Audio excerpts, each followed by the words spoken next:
Assalamualaikum warahmatullahi wabarakatuh. Perkenalkan, nama saya Sherly Sana Putri dari Prodi D3 Farmasi kelas 1A.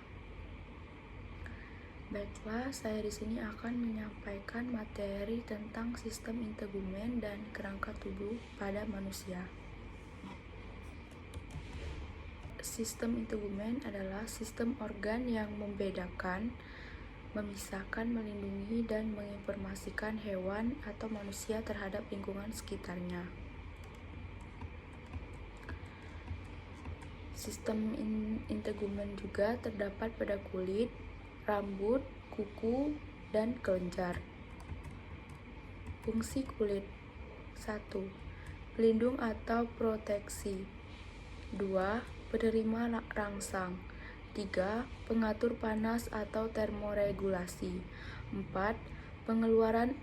Pengeluaran atau ekskresi. 5. Penyimpanan. 6. Penyerapan terbatas. 7. Penunjang penampilan.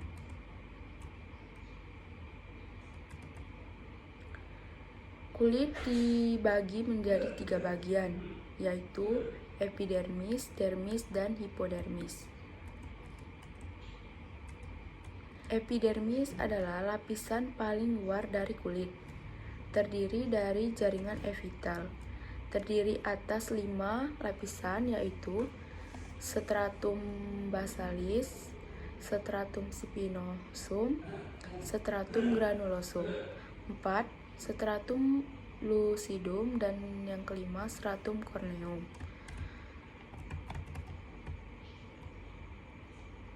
Apa itu yang dimaksud dengan stratum basalis? Stratum basalis adalah lapisan paling dalam dari epidermis. Selapis sel silindris atau kuboid terletak di atas membran basalis. Selalu mengadakan mitosis, dan sel hasil mitosis didorong ke atas menjadi lapisan sel di atas stratum basalis. Apa itu yang dimaksud dengan stratum spinosum? Stratum spinosum adalah terdiri atas beberapa lapisan sel.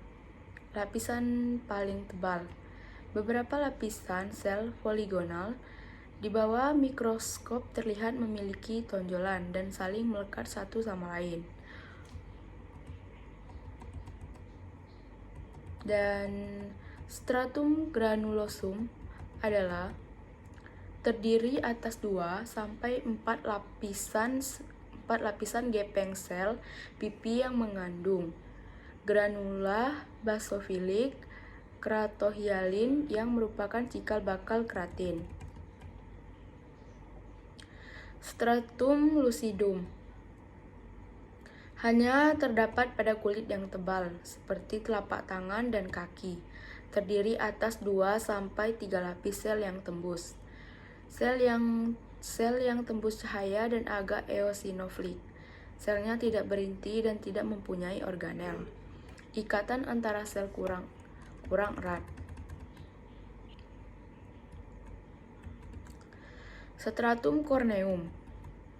Stratum corneum adalah lapisan paling luar, terdiri dari 20-an lapis sel yang mati berbentuk pipi dan tidak berinti.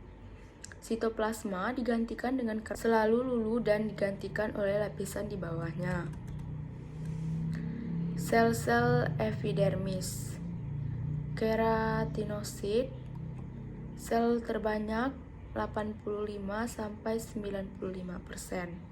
Sel epitel yang mengalami keratinisasi menghasilkan lapisan kedap air dan perisai pelindung tubuh. Melanosit adalah 7-10% sel epidermis, pembentuk pigmen melanin yang berfungsi sebagai penahan radiasi UV. Sel Langerhans. Sel dendrit berbentuk irregular. Sel Merkel adalah jumlah sel paling sedikit terdapat pada stratum basal. kulit tebal, terutama pada ujung jari, ujung-ujung jari, dan pada folikel rambut dan mukosa mulut sebagai mekanoseptor. Dermis terletak di bawah epidermis.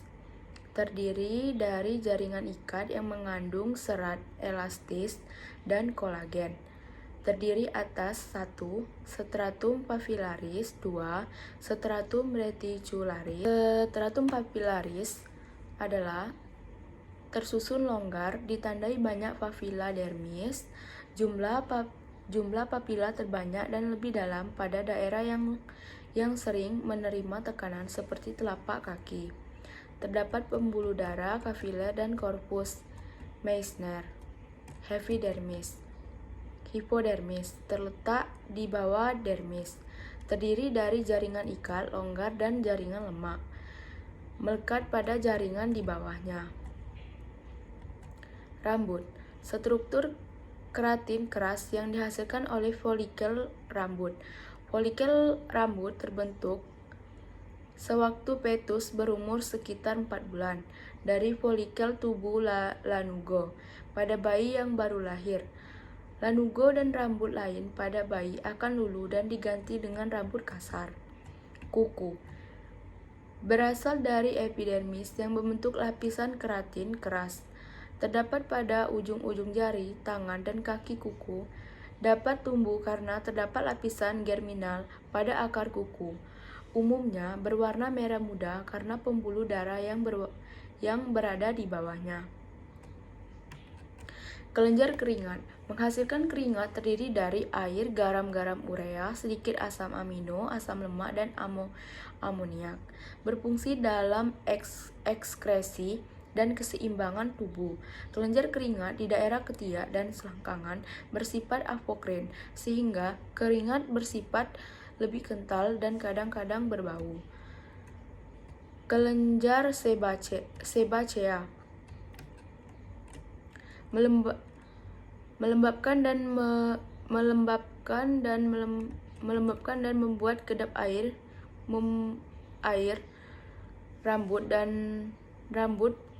rambut permukaan rambut. Seluruh tubuh yang warna kulit ditentukan oleh pigmen melanin, yaitu warna coklat, derajat oksigenasi, dan keadaan pembuluh darah, yaitu berwarna merah. Pigmen karoten, yaitu berwarna kekuningan. Perbedaan pada kulit tidak ditentukan oleh jumlah melanosit, melainkan disebabkan oleh jumlah granul-granul melanin dalam keratinosit. Warna rambut disebabkan oleh adanya pigmen melanin yang dibentuk oleh melanosit di bulbus pili. Perbedaan warna rambut disebabkan oleh jumlah melanin dan perbedaan jenis kelamin. Eumelanin coklat kehitaman dan pheomelanin merah hingga kuning. Uban disebabkan oleh melanosom pada bulbus kehilangan kemampuan mensintesis tirosinase, enzim untuk mensistensis melanin.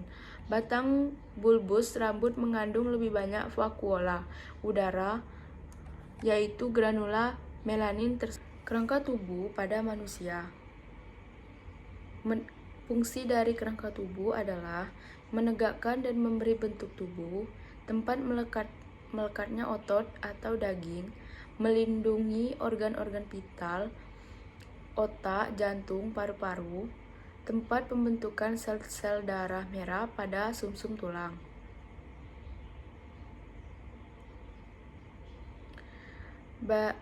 Bagian kepala dan bagian badan pada anggota tubuh.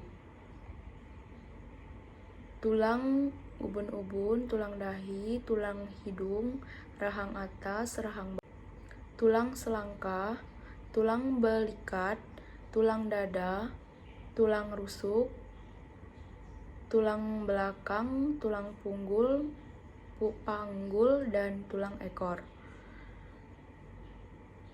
tulang lengan atas, pengumpil, tulang hasta, tulang kering, dan tulang betis.